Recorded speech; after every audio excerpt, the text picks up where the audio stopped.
Kita 5 menit saja ke depan berpikir, merenungi apa yang saya sampaikan. Teman-teman sekalian, kita ini sebagai orang beriman tahu dunia ini akan dilaluin. Kita tidak akan berlama-lama di sini. Jangan sampai dunia ini menjadi target utama. Berantem gara-gara tanah, berebutan karena warisan, berebutan karena jabatan, kadang-kadang berebutan hanya karena masalah pasangan hidup. Untuk apa? Untuk apa teman-teman sekalian? Dunia ini mungkin di mata antum kelihatan besar kalau dekat. Misal, saya tidak tahu bapak-bapak mengerti nggak? Kalau ibu-ibu biasanya langsung mengerti kalau masalah contoh-contoh perhiasan. Kalau ada orang punya berlian, besarnya seperti bola pingpong, kaya nggak? Rupanya ada juga bapak-bapak yang paham. Itu kaya luar biasa. Kalau dia punya berlian seperti bola basket, kaya nggak? Coba taruh berlian yang seperti bola basket itu di tanah, terus antum naik pesawat ke atas. Makin jauh, kelihatan enggak? Orang yang perebutkan tanah 1000 kali 1000 meter, 1 hektar, berapa hektar, tumpah-tumpahan darah. Padahal kalau dia naik pesawat hilang semua tuh. Mobil mewah, bangga-banggaan dengan mereknya. Kalau kita naik pesawat kayak gentong-gentong lagi jalan. Cuma hiasan dunia. Apa yang mau dikejar?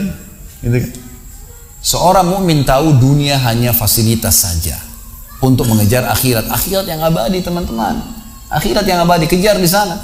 Walad darul akhiratu lahiyal hayawan, kata Allah.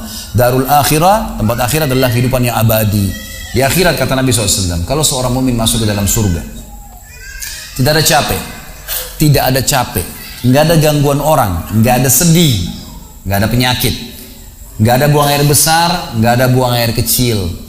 Makanan dan minuman yang dimakan ahli surga yang tidak dibutuhkan oleh tubuhnya akan keluar dalam bentuk keringat yang lebih wangi dari bau kasturi. Gak ada lagi masa tua, gak ada masa anak-anak. Semuanya berumur 33 tahun dan semua laki-laki akan kembali kepada poster ayahnya Adam 60 siku ke langit 27,5 meter. Dan semua perempuan kembali kepada poster ibunya Hawa 40 siku ke langit 17,5 meter. Nggak lebih ya daripada itu, dan tidak pendek tidak tinggi. Jadi teman-teman yang pendek nggak usah khawatir gitu kan. Ini cuma dunia. Sampai orang beriman pun tahu kalau ada orang lahir dalam kondisi fisiknya luar biasa, matanya buta, telinganya tuli, tangannya, kakinya semua putus gitu kan, itu tetap bagi orang beriman punya nilai, karena itu cuma dunia. Begitu dia meninggal, jasadnya akan dimakan oleh tanah, sebagaimana sabda Nabi SAW, semua jasad kalian akan dimakan oleh tanah kecuali tulang ekor kalian yang darinya Allah akan tumbuhkan kalian. Di akhirat ditumbuhkan jasad yang baru. Itu yang akan hidup bersama kita di surga atau di neraka, gitu kan?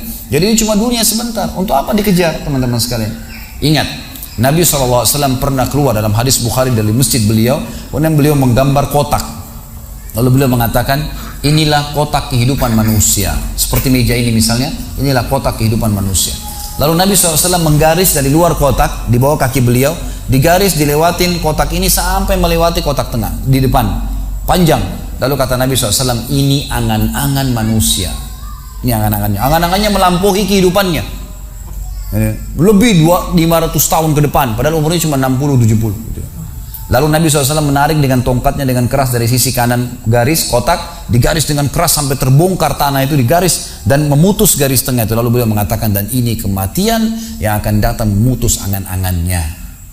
Di Jakarta kemarin teman-teman sekalian, ini bukan nakut-nakutin, tapi di Jakarta kemarin begitu. Ada orang keluar dari mall, kisah nyata, bawa kresek banyak sekali, habis belanja buat keluarganya. Mobilnya Masya Allah mewah luar biasa, super lux, paling mahal. Parkir, begitu melihat tukang parkir, alhamdulillah, tukang parkirnya sangat senang nih, karena ini orang kaya, pasti kasih tip yang banyak gitu. Naik di mobilnya, di starter mobil, tidak pakai supir kebetulan, dia nyalain, mobil di depan ada, mobil di belakang ada, gitu. Jadi terhimpit. Tiba-tiba orang ini tuh starter mobilnya diinjak gas dengan sangat keras, mundur ke belakang, nabrak mobil di belakang, hancur total. Tukang parkirnya pun tadi jadi marah, Pak, apa nggak lihat, ngambil marah-marah. Tapi anehnya orang ini gasnya terus kencang, gitu ribut, gitu kan. Maka tukang parkir curiga, dibuka pintu, orang itu sudah meninggal dunia. Teman-teman sekalian, pernah nggak orang ini berpikir dia akan mati pada saat keluar dari mall? Kalau dia tahu, dia tidak bakal keluar ke mall tuh. Di depan mata saya pernah ada orang meninggal di rumah sakit ayah saya. Kebetulan di Makassar beliau punya rumah sakit, dan itu di pinggir jalan raya. Sore hari subhanallah ada anak muda. Saya pas lagi di teras lantai 2 rumah ayah saya itu kelihatan jalan raya. Jadi kelihatan orang kejadian ini. Ada anak muda lagi pakai motor, waktu itu motor baru dia jalan. Jadi jalurnya 2 jalur gitu kan. Rupanya motor ini motor itu dari arah sana. Kemudian di sini ada mobil pick up yang pelan jalannya gitu. Ada mobil truk pelan jalannya. Di belakang ini rupanya ada mobil truk pelan, di belakangnya ada mobil pick up. Mobil pick up ini mungkin kena terganggu. Dia bukan ngelewatin dari kiri, dia keluar ke jalur sebelah. Keluar, motor yang tadi lagi kencang, dia kayak sangka tabrak, meninggal di tempat. Jatuh tergeletak, motornya dibawa, dicek di rumah sakit ayah saya di klinik, ternyata sudah meninggal dunia. Saya lihat orang itu subhanallah tergeletak. Ada beberapa produk yang dia bawa di motornya. Lalu saya bertanya, saya muhasabah sendiri. Orang ini pernah berpikir nggak ya waktu keluar rumah tadi akan dia tabrakan, dia akan jatuh? Saya yakin tidak. Kalau dia berpikir dia tidak akan keluar dari rumahnya. Tapi begitulah ajal kalau datang teman-teman sekalian. Kalau datang tidak akan terlambat sesaat atau berkurang sesaat. Harus fahamin, gitu kan?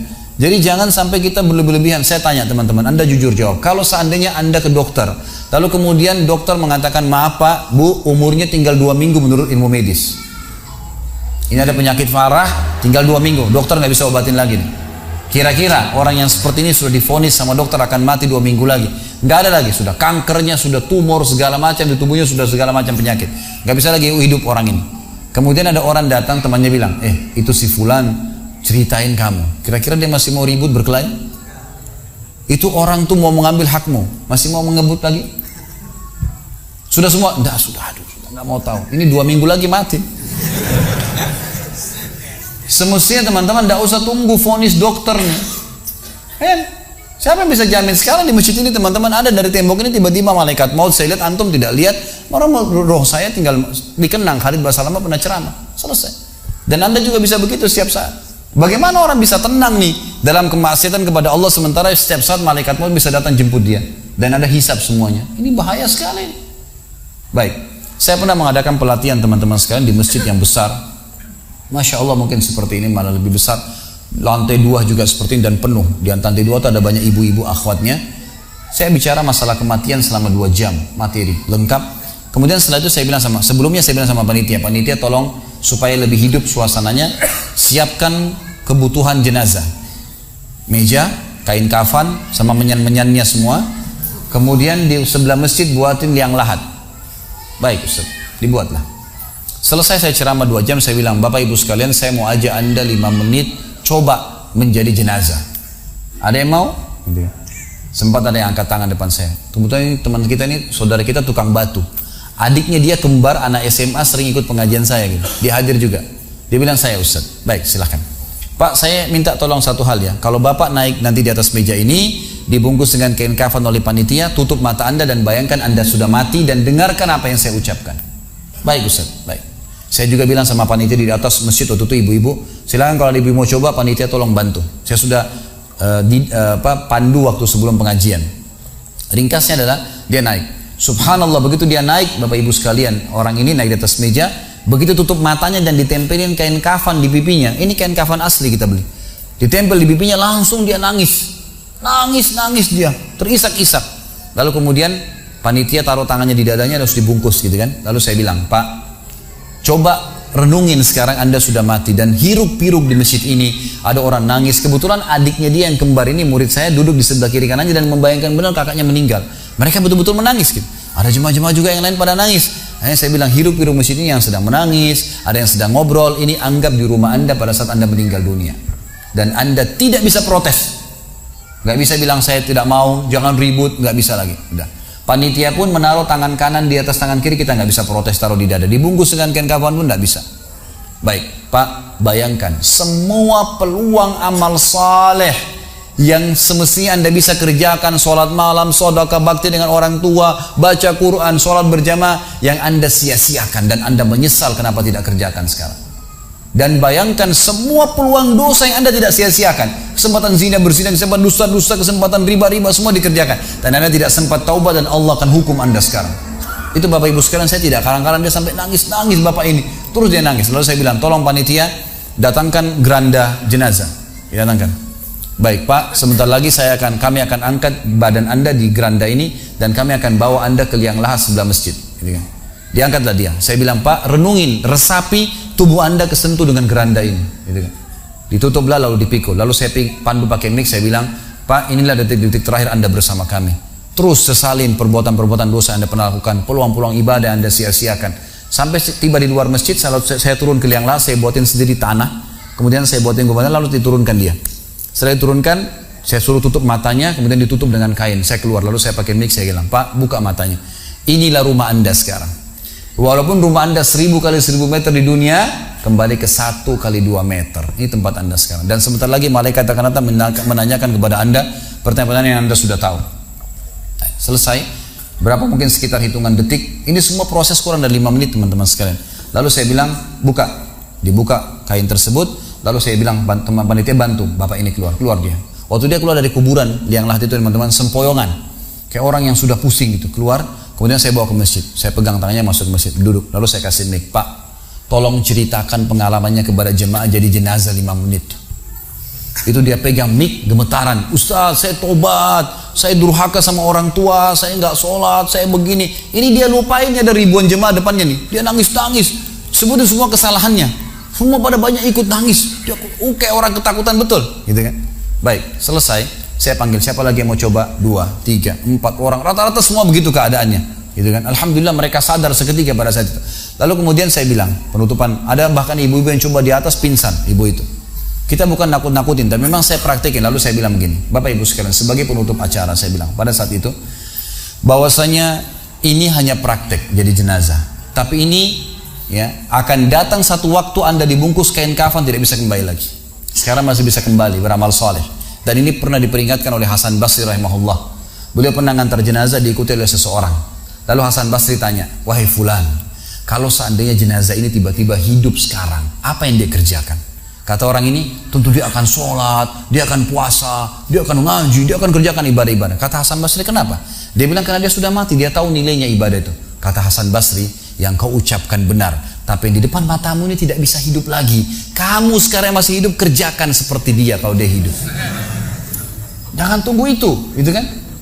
Ingat teman-teman, pujian teman, ancaman teman, atau orang sekitar kita hanya sepanjang lidahnya.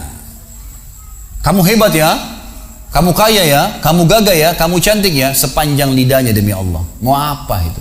Apa yang mau direbut?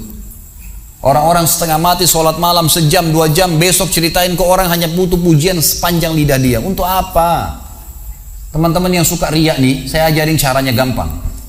Ada caranya gampang.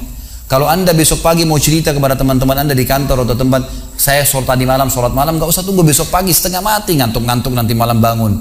Jam 2 malam sebentar, datangin rumah teman yang jadi target, ketok pintunya, nih saya mau sholat, lihat ya. Selesai, gitu kan. Untuk apa nunggu besok setengah mati, gitu kan. Gak ada gunanya riak, pujian orang sepanjang lidahnya, jangan, gitu kan. Gak ada gunanya. Jadi teman-teman sekalian, sadarilah mati akan datang dan jadilah seperti Bilal radhiyallahu anhu, sahabat Nabi yang mulia. Waktu ditanya, ma ra'yuka bil maut, apa pendapat Anda dengan kematian? Kata beliau, marhaban bil maut, selamat datang kematian. Apa yang saya mau takutin? Apa yang dia mau takutin kalau selama hidupnya dari bangun tidur sampai tidur semua ketaatan? Pastilah terbalik, orang rindu, gitu kan? Orang mukmin itu rindu. Waktu terjadi perang Yarmuk tahun 14 Hijriah, waktu itu dipimpin oleh Khalid bin Walid dengan di situ di dalam pasukan ada Sa'id bin Zaid. Sa'id bin Zaid salah satu yang dijamin masuk surga. Teman-teman bisa nonton serialnya di website di www.khalidbasalama.com, ada serial sahabat. Saya ceritakan di situ ceritanya. Jadi kata Sa'id bin Zaid, waktu kami berhadapan dengan pasukan Bizantium, Romawi, Nasrani ini, mereka jumlahnya 120.000 orang, dipimpin oleh pendeta-pendeta dengan salib-salib yang besar dari emas. Lalu mereka memukul pedang-pedang mereka di perisai mereka sambil melantunkan yel-yel mereka sehingga membuat kami pun sempat nyali kami ciut, itu kata Sa'id bin Zaid. Lalu subhanallah, datanglah Abu Ubaidah bin Jarrah, pimpinan perang yang lain, mengatakan, ya muslimin beginilah, begitulah, semangatlah, pahala jihad disampaikan. Lalu tiba-tiba ada satu orang yang membakar semangat kami. Satu orang, dia datang mengatakan, wahai Abu Ubaidah, pimpinannya, wahai Abu Ubaidah, saya sekarang sudah tidak sabar, mau mati syahid, saya mau masuk sekarang ke sana. Gitu kan? Ada pesanmu untuk Rasulullah SAW? Ada pesan tidak untuk Nabi? Saya sudah tahu saya akan mati nih. Kata Abu Ubaidah, sampaikan salam kami dan kami memperjuangkan agamanya. Orang itu pun masuk ke musuh sendirian, menembus musuh tersebut sampai mati syahid. Kata Sa'id bin Zaid, Suatu saya lihat semangatnya orang tersebut dan tahu yakin dengan janji Allah benar, maka saya loncat dari kuda saya lalu saya tunduk, kemudian saya membaca Allahu Akbar lalu saya menyerang musuh. Semenjak itu rasa takut saya hilang dan akhirnya kami memenangkan peperangan.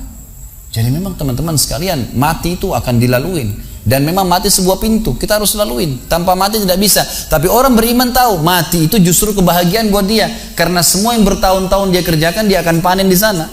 Semua kehidupan abadi ada di sana, maka dia rindu dengan mati. Tidak perlu takut, gitu kan? Toh akan datang. Jadi harusnya difahami masalah-masalah seperti ini. Baik teman-teman sekalian, kita tutup dengan sebuah kisah yang kita rangkumkan insya Allah tentang masalah orang kalau bertakwa kepada Allah,